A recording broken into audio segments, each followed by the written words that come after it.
vamos tratar hoje da parte de intestinos. É importante que vocês compreendam o arranjo dentro da cavidade. Eu trago aqui inicialmente esse slide, nós já trabalhamos na aula de serosas, só para dar aquela relembrada da posição dos ligamentos dentro da cavidade. Então, a tubulação de intestino, ela tem os seus mesos, né, os seus ligamentos dentro da cavidade, para manter ele numa posição estratégica.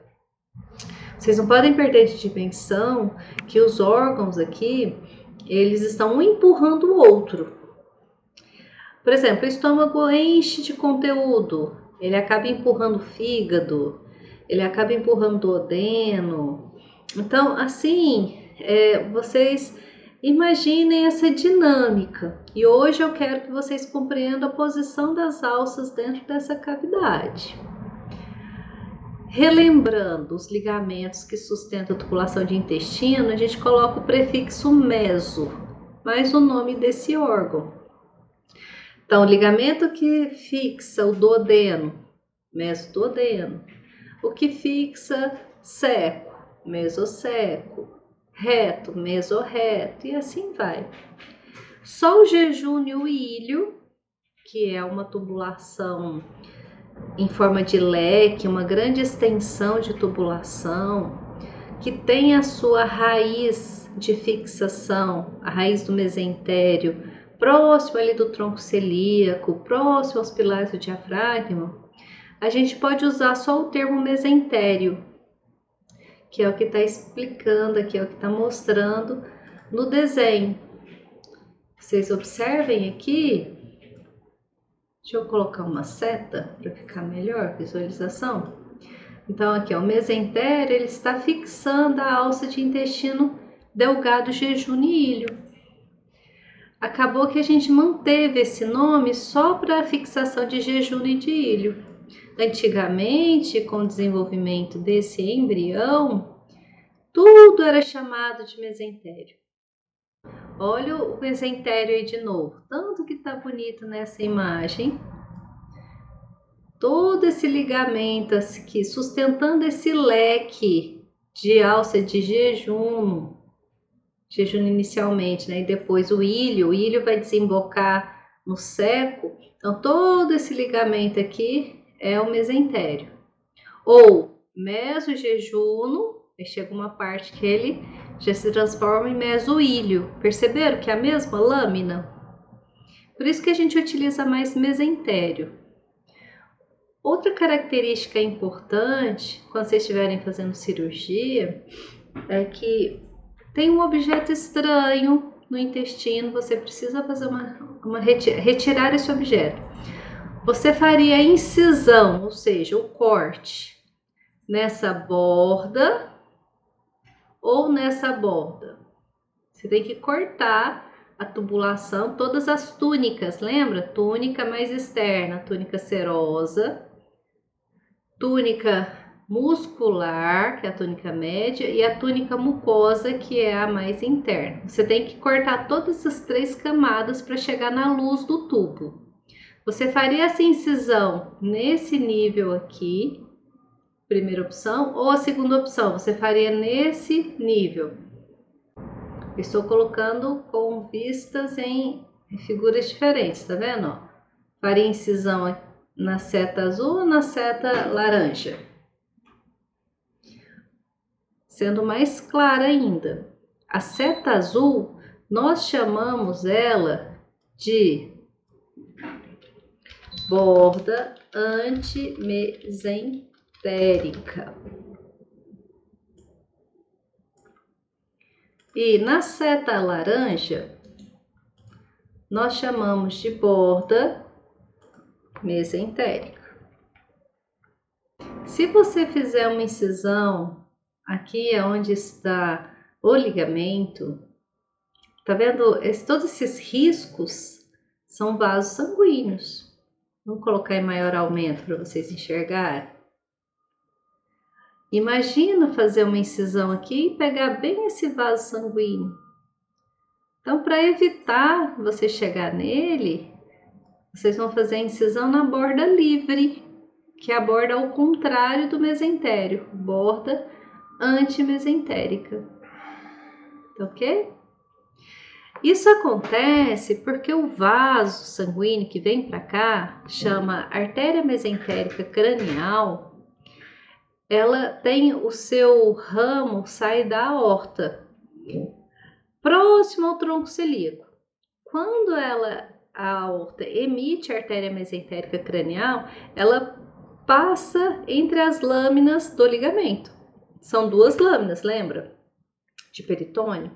Então, ela passa ali entre as duas lâminas.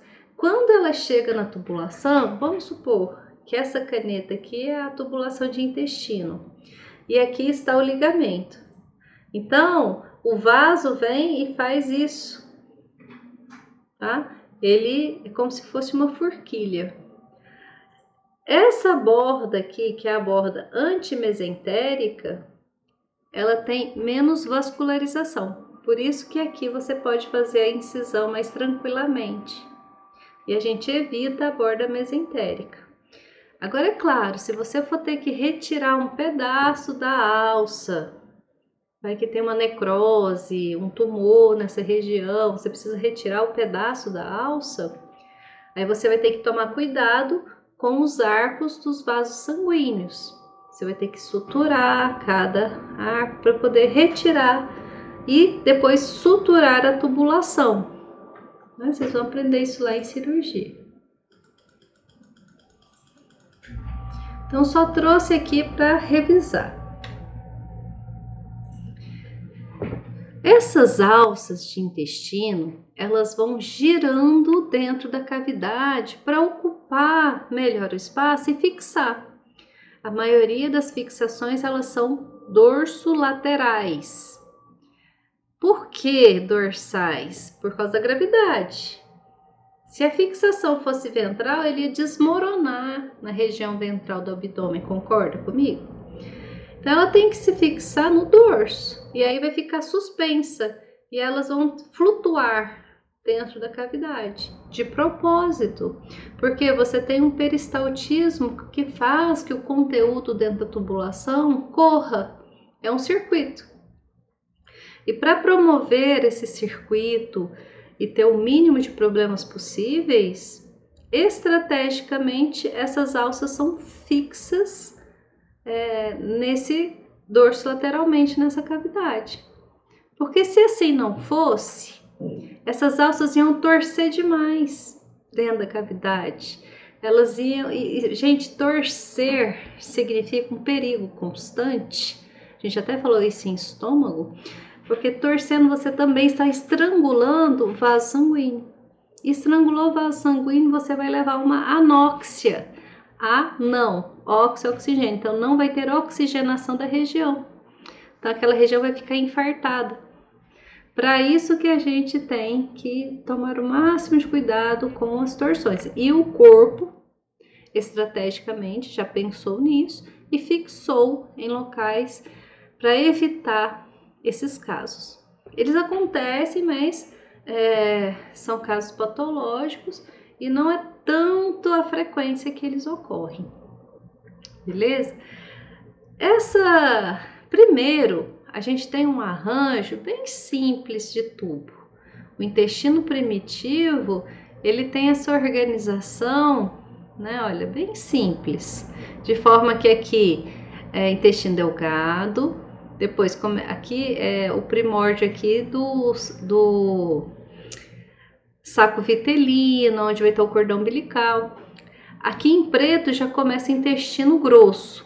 Inicia com um saco cego, que chama seco, e depois vem cólon ascendente, colo transverso, colo descendente e colo sigmoide. Por fim, o intestino reto, ânus e acabou a tubulação. Então, essas tubulações, elas vão aumentando o seu comprimento. E tá vendo que é sempre o mesmo ligamento? Ó, tudo ligamento mesentérico. Olha a artéria mesentérica cranial aqui. E aí ele vai girando, ó. Ele torce, ele vai aumentando mais ainda o seu comprimento. Olha o leque que forma de intestino delgado que eu mostrei lá no início da aula. Seco, olha o intestino grosso. Então esse arranjo aqui, já o animal já está mais... o feto já está no estágio mais avançado de desenvolvimento. E vai crescendo. Essas outras imagens aqui embaixo, só comparando, né? O cão é um desenho mais simples, ele é muito parecido com o do ser humano. E aí vem os ruminantes, suínos e o equino. Nós tivemos um aumento da alça de cólon ascendente. O resto, gente, duodeno, jejum e ilho é muito parecido. Em todos os animais que você pegar aqui dos mamíferos, ele tem um arranjo, esse leque do mesentério, fixando jejum e ilho. É o duodeno que está próximo ali do fígado, do rim direito, porque a gente tem o lobo pancreático ali, a gente já viu isso na aula teórica de glândulas anexas. Então, o duodeno se joga ali à direita, depois que ele vai atravessar para a esquerda. Eu vou mostrar isso daqui a pouco. Agora, o cólon ascendente, quando eu trabalho com ruminantes, suínos e equino, ele teve algumas adaptações por causa do tipo da dieta desses animais. É necessário que tenha um processo de fermentação que ocorre aqui a nível de intestino grosso, onde tem uma microflora específica habitando essa região para fazer uma fermentação. E ele acaba se organizando e expandindo mais, tanto a sua luz, então ele fica mais grosso, e também o seu comprimento nesses animais. O intestino grosso em cão, ele é simples, né? Ele é um cólon ascendente, um colo transverso, um colo descendente, um U, muito tranquilo, parece uma moldura, igual no ser humano. Aqui não, aqui olha, o seco grande, aí ele dá uma volta, olha, ele gira, depois ele volta de novo. A gente chama isso de giros centrípedos e giros centrífugos. O do suíno também faz a mesma coisa, ó, o seco, aí giro centrípeto, depois ele foge desse centro, giro centrífugo, tudo isso aqui é colo ascendente. O equino, ele tem um arranjo aqui, é muito interessante, eu tenho um slide só para a gente explicar isso aqui. É enorme o cólon ascendente do equino, principalmente porque esse animal, ele foi desenhado inicialmente como sendo carnívoro e depois, no seu processo de evolução, ele se torna um herbívoro. Mas o seu estômago já tinha sido desenhado como carnívoro. Então, para corrigir essa deficiência, porque ele precisava fermentar a parede vegetal, o celular vegetal, e para isso ele precisava de uma simbiose com micro-organismos, ele teve que ampliar o tamanho de seu cólon. E aí optou-se por desenvolver cólon ascendente. Então, o cólon ascendente do equino realmente é muito grande. Tá certo? Perceberam que no intestino, o segredo e o que eu mais vou atentar nessa aula de hoje é justamente com o desenho do cólon ascendente. Os outros são muito parecidos.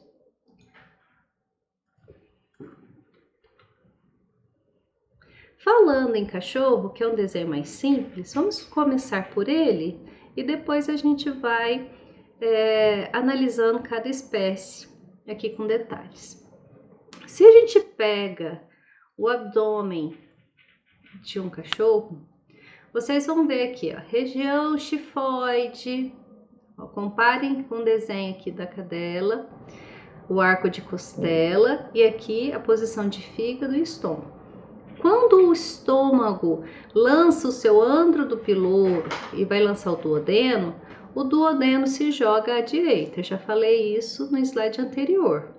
Esse duodeno, pessoal, observe o arranjo dele. O duodeno que desce da região cranial para a caudal do corpo, duodeno descendente. Aí ele vai atravessar para o outro antímero.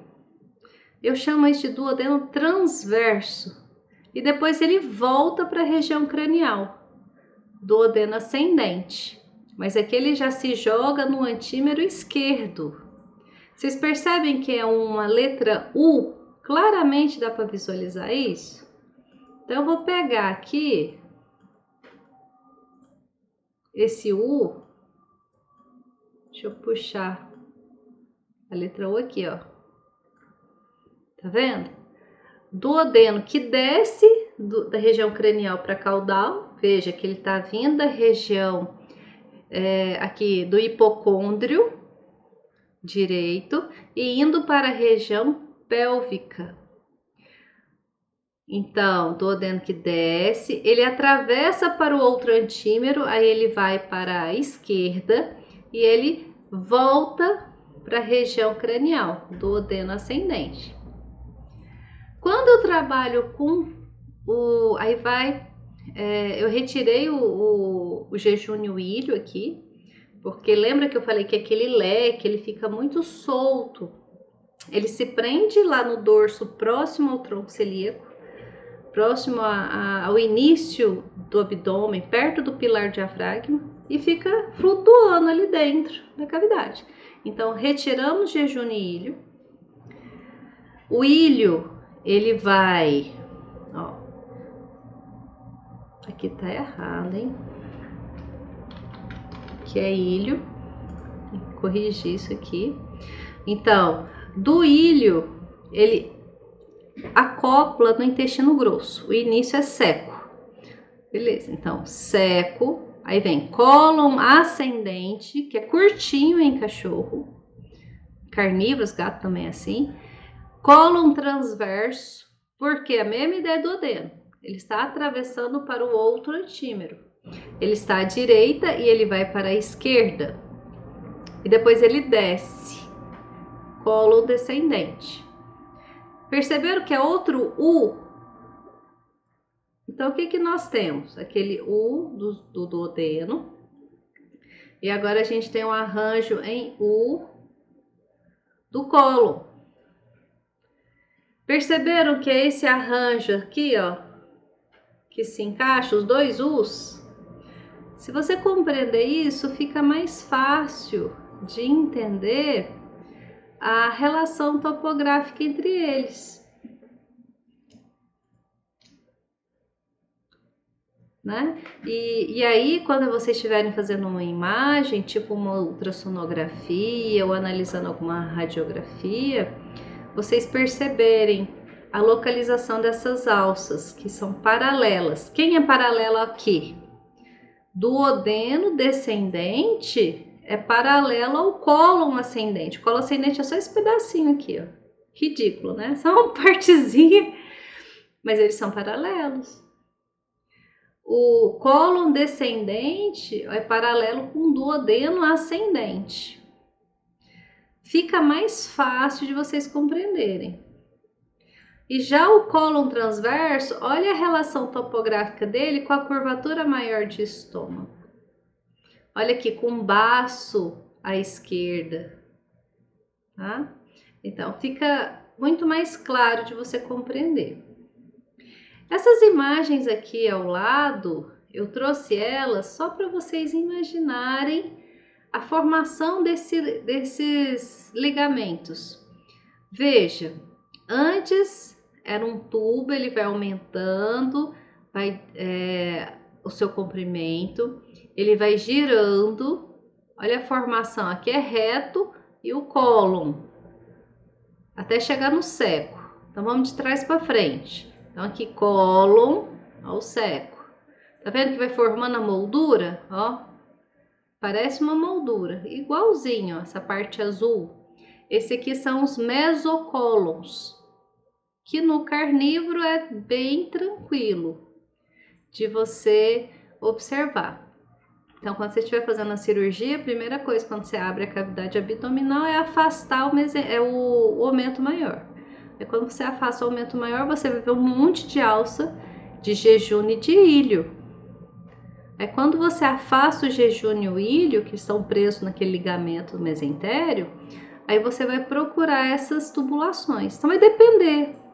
Você fez a radiografia, precisa fazer retirada de um objeto estranho que está a nível de duodeno descendente, você já sabe que você vai ter que acessar a região lateral direita, tá? E que você vai ter que afastar o mesentério para o outro antímero, e aí você vai trabalhar aqui na alça, nessa região. Ele é muito dorsal, porque o mesoduodeno fixa ele aqui, dorso, na região dorsal direita, o duodeno descendente. E o cólon descendente também é muito aderido ao dorso. Ou seja, o ligamento mesocólon descendente, ele é curto. Ele não estica muito. Porque vocês imaginam se o colo ficasse muito pendurado aí na cavidade, né? Não ia dar muito certo. Então ele é mais dorsal. Tranquilo?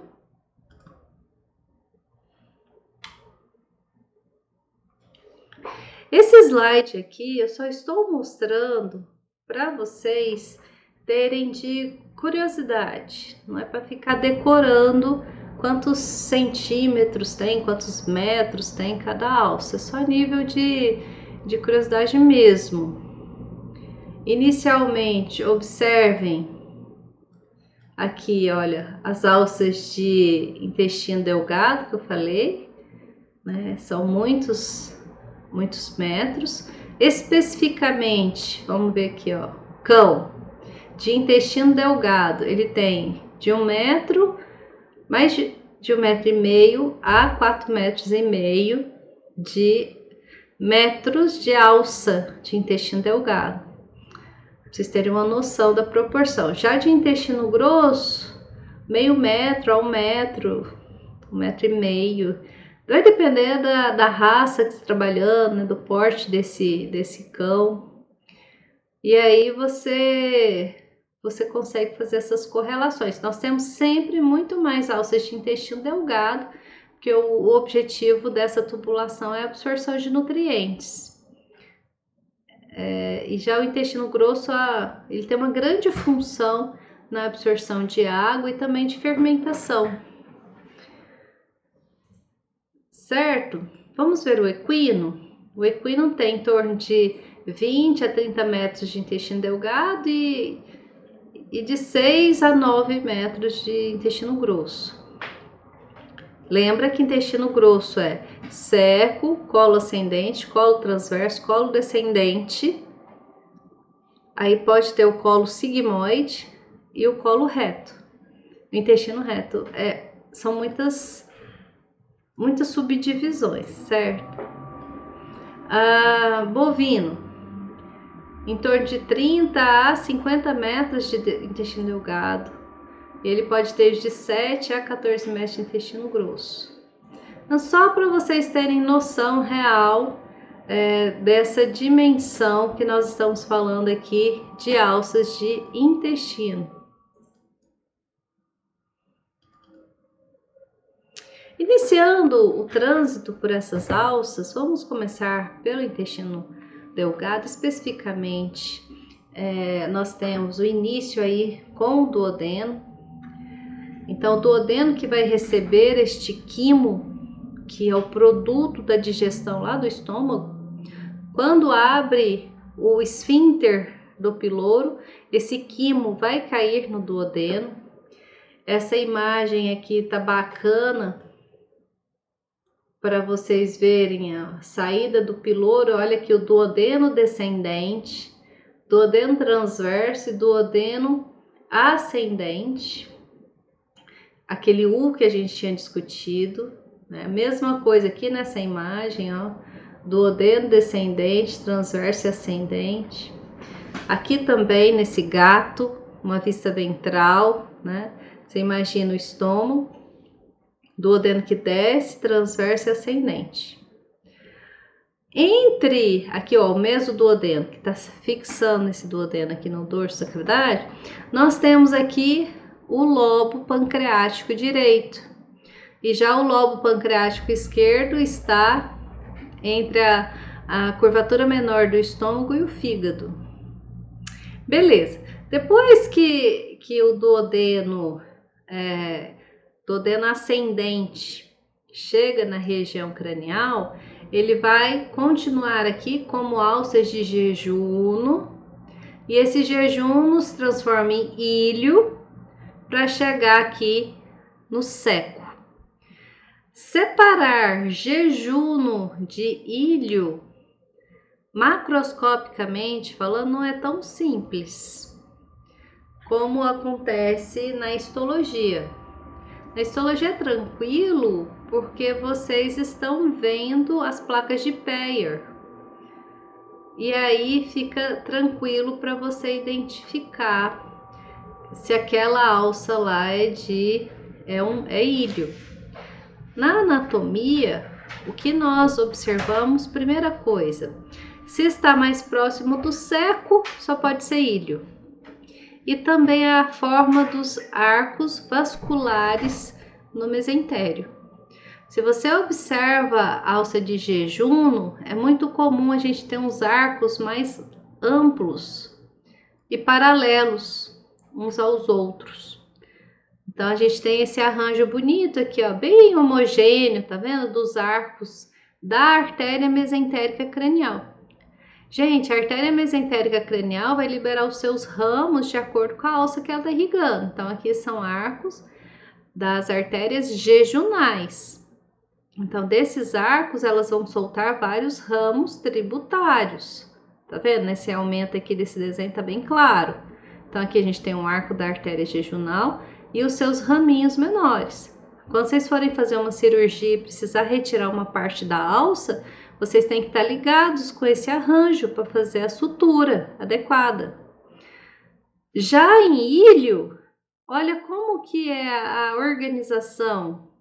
É mais apertado o ligamento sustentando o ilho. Então, os vasos acabam se subdividindo.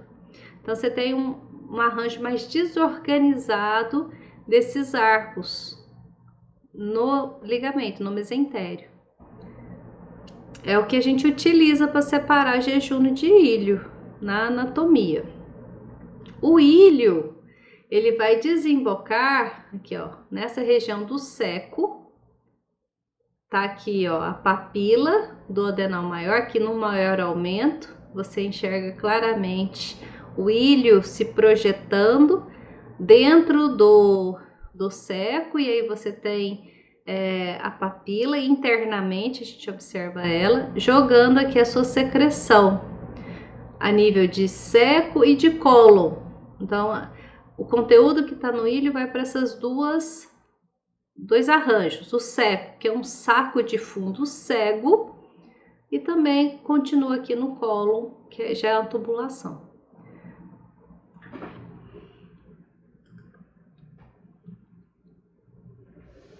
O duodeno, que eu acabei pulando ele para falar lá do jejuno e do ilho, ele tem essa organização. Imaginem que aqui é o esfíncter do piloro, a espessura da túnica média desse esfíncter. Então, fechando aqui, eu tenho estômago, e do esfíncter, aí eu já tenho a tubulação de duodeno. Logo após a entrada de duodeno, nós já observamos as duas papilas duodenais. A menor, onde sai a secreção do ducto pancreático acessório, que está vindo lá do lobo pancreático esquerdo, e na papila duodenal maior está saindo o ducto pancreático, que vem do lobo direito, que é maior. Também vai chegar conteúdo aqui do ducto colédoco. Ducto colédoco está vindo com a bile lá da vesícula biliar. Se for cavalo, como é o caso aqui, ele não tem vesícula biliar, mas está vindo do fígado, tá? A secreção de bile vai desembocar nessa região.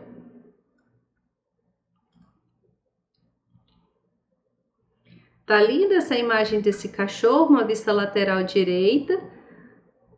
observando aqui claramente a posição do duodeno descendente, duodeno transverso. Como é uma vista lateral direita, não dá para ver o duodeno ascendente, certo? Mas observe o lobo pancreático direito aqui fixado no mesoduodeno. Olha onde que ele vai fixar. Aqui é dorso da cavidade. Olha o lobo hepático, processo caudado. Olha o rim direito. Então, é só para vocês terem uma noção. Tanto que o duodeno é mais dorsal. Em relação aos intestinos, olha aqui, jejum e ilho, né? Eles são mais ventrais.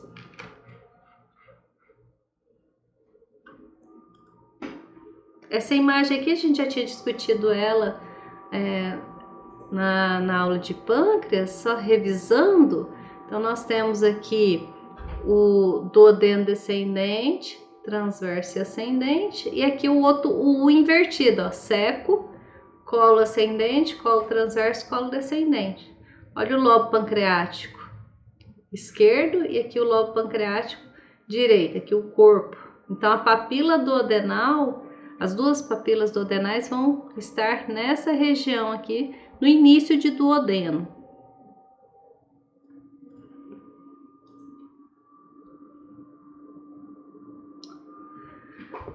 O intestino grosso, que é onde eu quero focar mais nessa aula, principalmente colo ascendente, que é o que vai variar mesmo entre as espécies, ele tem uma característica de formação desses áustros.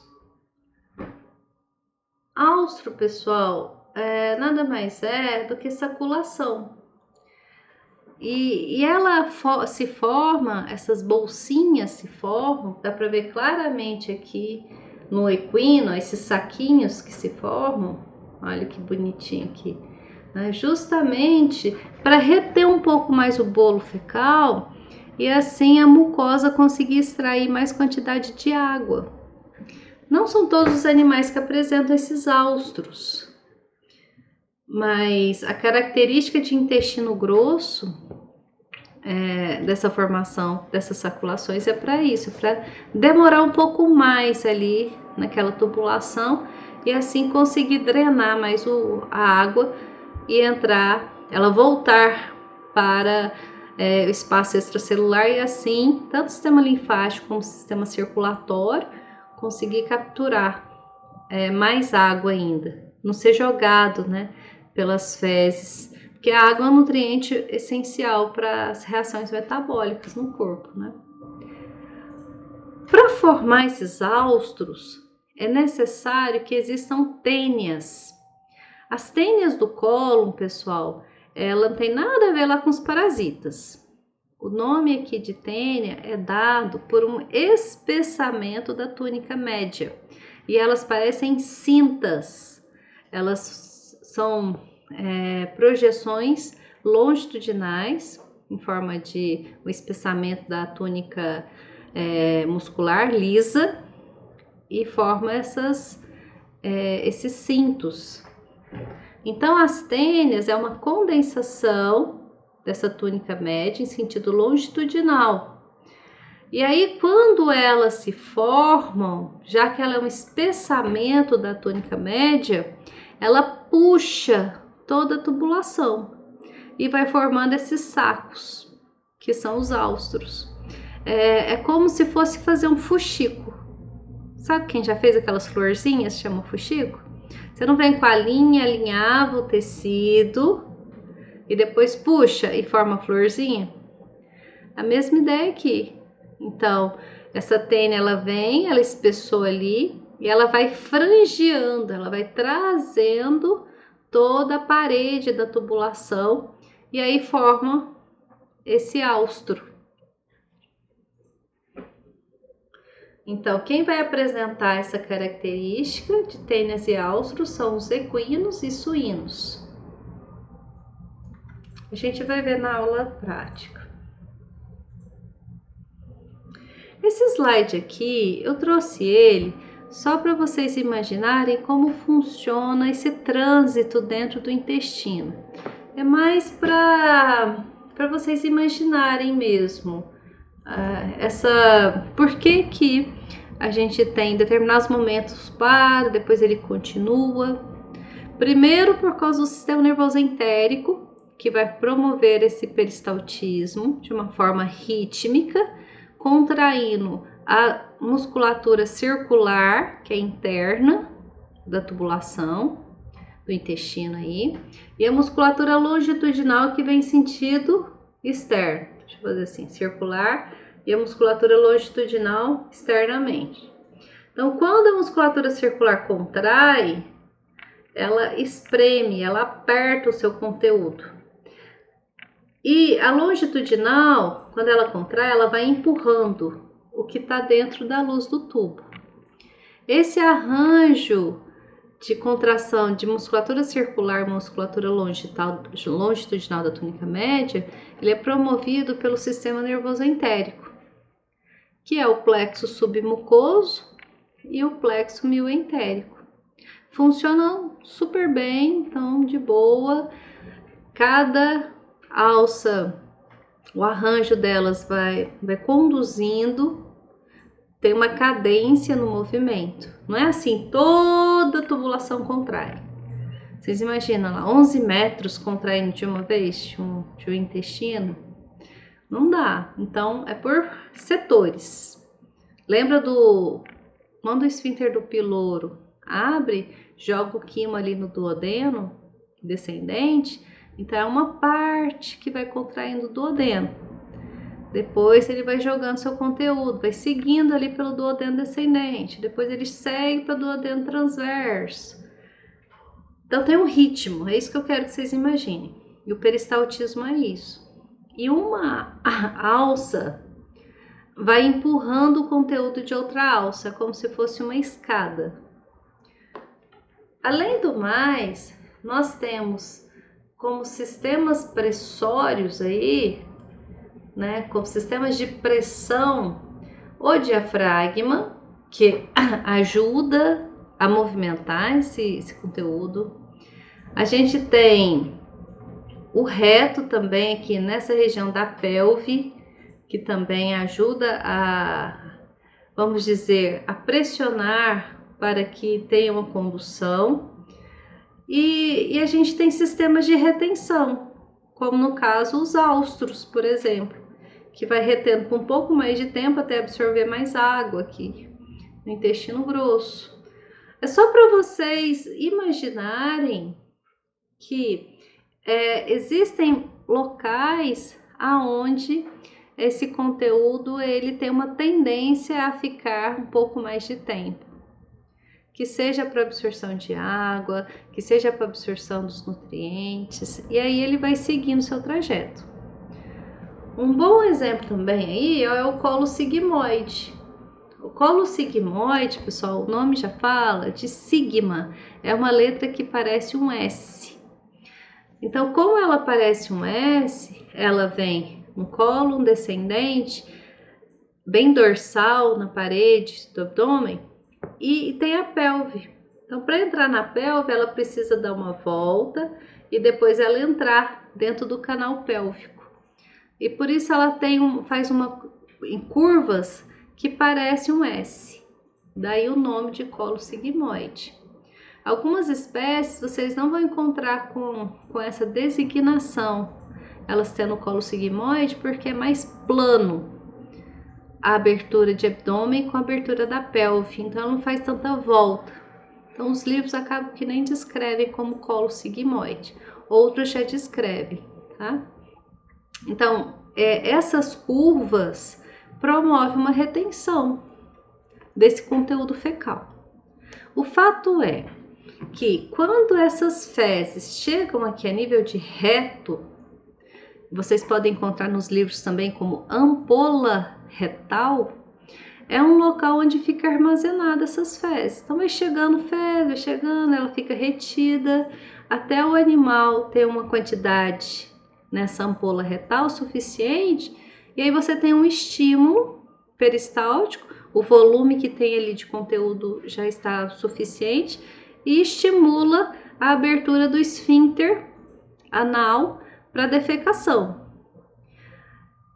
Esse esfíncter é fantástico, porque ele tem o arranjo muscular dele, do esfíncter, é diferente lá do piloro, por exemplo.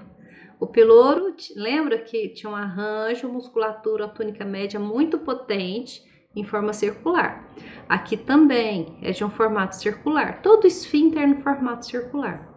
A diferença é que no reto existem tantas fibras de musculatura lisa, que é característico da tubulação dos órgãos, como também um esfíncter anal externo, que as fibras são de musculatura estriada esquelética. Portanto, a musculatura estriada esquelética é uma musculatura voluntária. Por isso que o animal consegue segurar um pouquinho mais as fezes. Tem o estímulo de defecação e ele não consegue segurar um pouco por causa do comando que ele mesmo dá para essa musculatura estriada esquelética. Tá bom? Mas se a pressão for muito grande do movimento peristáltico, aí já não dá para segurar mais, ele acaba defecando. Tranquilo? Aqui eu trouxe a tubulação do intestino de suíno. Observem que a gente tem muitos áustros nessa organização. Deixa eu puxar um pouco mais aqui para vocês verem melhor. Áustros, revisando, né, que a gente acabou de falar, são essas saculações. Tá linda aqui nessa imagem, uma peça fresca, ela tá cheia de conteúdo, então você enxerga muito bem. Olha o seco também com as suas saculações. O ilho, olha a espessura do intestino delgado e aqui é do intestino grosso, pra vocês terem uma noção, né? Lembra que eu falei, o que altera mais em intestino é o colo ascendente?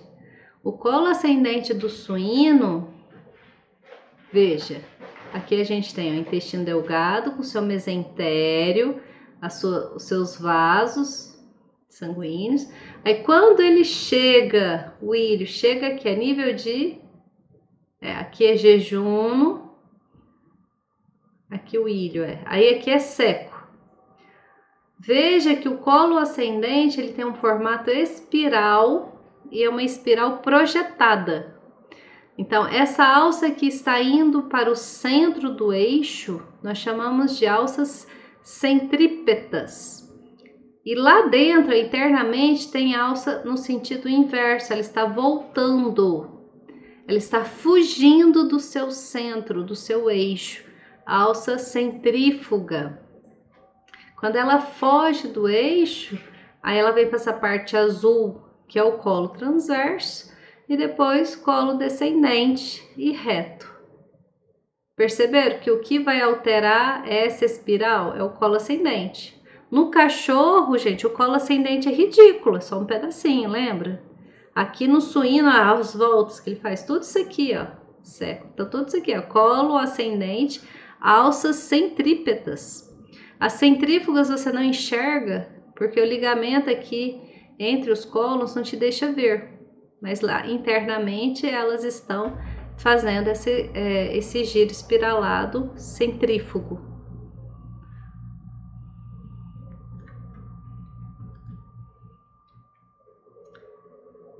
Uma outra perspectiva também também do suíno, vocês observem aqui esse arranjo das alças, né? Alça centrípeta, fazendo essa espiral, né? Olha o tamanho do bloco, né, que você vê aqui do suíno.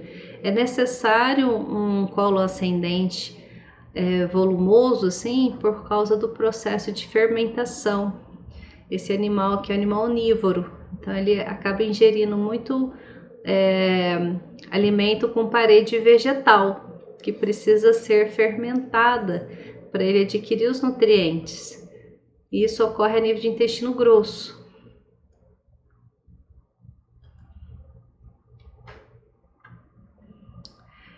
No bovino também ele faz um giro centrípeto, vai para um eixo e depois ele foge do eixo, centrífugo. O problema que, ó, vamos lá, o centrípeto, seco, ó, primeiro, repetindo desde o início, jejum, ilho, o ilho chega aqui, ó, entre o seco e o colo ascendente. Então, colo ascendente, alça centrípeta, vai para o eixo da espiral. Aí ele volta do eixo da espiral como alça centrífuga.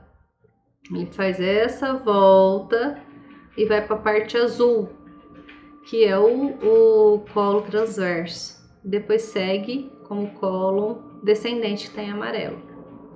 Essa organização, vocês têm que observar que num corte transversal do abdômen do bovino, o colo ascendente está bem aqui, a nível dorsal, ó, próximo ao rim direito. Observa que aqui é onde está esse arranjo desses giros centrípetos e giros centrífugos. A diferença do bovino com o suíno é que o suíno, a espiral, ela se projeta, ela sai do eixo e volta. Aqui não, é como se fosse mais plano esse círculo. É como se fosse uma linguiça enrolada, sabe? Quando a gente compra no supermercado, ela é mais plana, assim. A organização dele. Dá para ver claramente isso aqui na peça. A gente vai ver melhor na aula prática, mas vocês observem, ó, intestino delgado, no seu mesentério. Aí quando chega aqui, a gente tem as alças de centrípetas e centrífugas. A centrífuga é mais externa aqui, ó, porque aí a parte azul é o colo transverso, depois ele segue com o colo descendente. Olha a relação do colo descendente amarelo com o duodeno ascendente. Por isso que eu fiz questão de aquele slide da cachorra, né, colocar os invertidos, para vocês terem noção da posição topográfica. Prestem atenção, é sempre esse arranjo.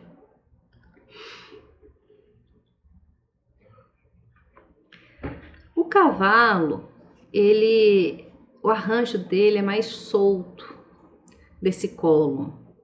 Ele tem menos pontos de fixação.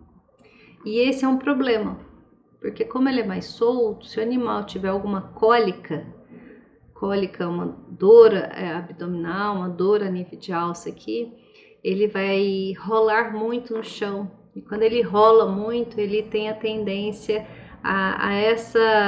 esse mesocólon, como não está muito fixado, girar sobre ele mesmo e torcer. Então, isso é gravíssimo. Mas observem, por que eu estou falando que é fácil de acontecer essa torção? Porque o cólon ascendente do equino é tudo isso aqui que está pintado. Olha que loucura! Se a gente olha uma vista lateral direita, vamos observar aqui, ó, o duodeno descendente. Olha o seco. O seco também é enorme, cavalo, né? Então tá aqui.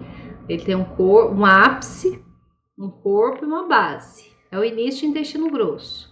Olha uma vista ventral que a gente observa aqui, ó, o seco, seu ápice do seco, aí vem um corpo, aí ventralmente ele vai até chegar dorsalmente, que é o que vocês estão observando aqui, ó. Ventralmente, corpo e dorsalmente a base do seco. Daqui da base do seco é quando começa o colo ascendente. O colo ascendente, pessoal, aqui a gente tem, ó, colo ascendente. Vocês estão vendo que ele faz tipo um V, né? Como se fosse um V, ó. Ele sai da esquerda e vai para a direita. E da direita ele volta de novo para a esquerda. Então, ele vai pontímero, volta para o outro, vem de novo. É um vai e vem. Os nomes, tenta entender a posição que ele está localizado no corpo para você dar nome para essa alça. Vai ficar mais fácil que se você for decorar. Mas vamos agora tentar entender a posição no corpo. Lembra que eu falei, ele tem um seco, esse seco está aqui. Aqui é uma vista lateral direita. Aqui a gente tem, ó, o seco está aqui à direita. Ele vai jogar aqui o cólon ventral esquerdo. Ele se dobra e vai para o cólon ventral à direita. Significa que ele também vai ter um cólon dorsal. Então, daqui da direita, ele vai fazer uma volta e vai para o dorso dele mesmo. Então, ele vai ter um cólon dorsal direito e depois um cólon dorsal esquerdo. Aqui nessa imagem você consegue ver, ó, cólon ventral e aqui um cólon dorsal. Então, cada antímero você tem o dorsal e o ventral. Olha nessa outra imagem que foi puxado o cólon para vocês verem. Então, tem cólon ventral direito, cólon ventral esquerdo, aqui cólon dorsal esquerdo, aí vai ter o cólon ventral dorsal direito que tá mais apertado. Se eu puxar tudo, que é o que eu fiz nessa peça aqui lá do laboratório, vai ficar mais fácil entender o que eu tô tentando explicar. Então, vocês estão vendo que você tem, ó, uma alça mais grossa e uma alça mais fina? A mais grossa é a ventral e a mais fina é a dorsal. E ela acaba se dobrando de novo. Então, você vai ter uma, começa como cólon ventral esquerdo, ela se joga para a direita, cólon ventral direito. Aí ela dobra entre ela mesma e vem cólon dorsal direito, depois cólon dorsal esquerdo. E ela tem flexuras. Bem aqui tem uma flexura, que vai ser essa flexura aqui que a gente está observando.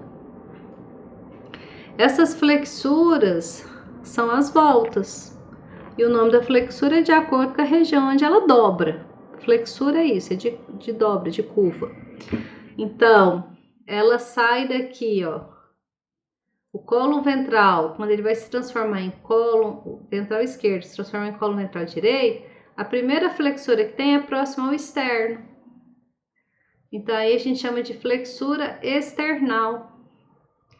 Aí aqui, ó, quando ela vai se transformar em cólon ventral direito para cólon dorsal direito, ela tem um outro nome, uma flexura. Ela está mais próxima da pelve. Então, é a flexura pélvica. Beleza. Aí, quando ela chega dorsalmente, não dá para ver nessa imagem, mas ela chega dorsalmente aqui, também próximo aqui à região da flexura external, vai ter uma outra flexura, só que ela é dorsal, que ela vai ser a flexura diafragmática, tá? Então, nós temos essas três flexuras aí. Entenderam o vai e vem? É grande, realmente ele é muito grande. E ele pode vir a torcer, em caso, quando tem caso patológico, né? Tranquilo? A gente vai rever isso aqui na aula prática. Com relação, para finalizar aqui, eu trouxe o intestino da ave. Ele também é interessante, porque nós temos um duodeno, que também é duodeno descendente, duodeno transverso, duodeno ascendente. Dá para observar claramente aqui nessa imagem. Ó, dois duodenos, tá vendo? E no meio, o pâncreas. Depois dessa volta do duodeno, ele transforma em jejum e ilho. Tudo isso aqui é mesentério, fixando jejum e ilho. Após a fixação em jejum e ilho, a gente vai ter esse ilho, ele vai desembocar aqui e nós vamos ter dois secos. A ave tem seco direito e seco esquerdo. E ele vai continuar com um cólon. O cólon é muito curto em aves. Isso explica porque as fezes das aves é tão líquida. Além do mais, na cloaca mistura, né, conteúdo fecal com conteúdo urinário. Por isso que o conteúdo fecal é mais ralo ainda, mais líquido ainda. Está misturado com urina. Além de ter um cólon curto, não dá muito tempo de absorver tanta água assim dessas fezes. Beleza? E aí o esse cólon, ele continua depois como e desemboca o seu conteúdo para a cloaca, que é um sistema bem tranquilo. Ele tem 2 secos, justamente para promover essa fermentação, dar um tempo ali para microbiota que convive em simbiose com a ave poder fazer a fermentação do material vegetal que ela consumiu.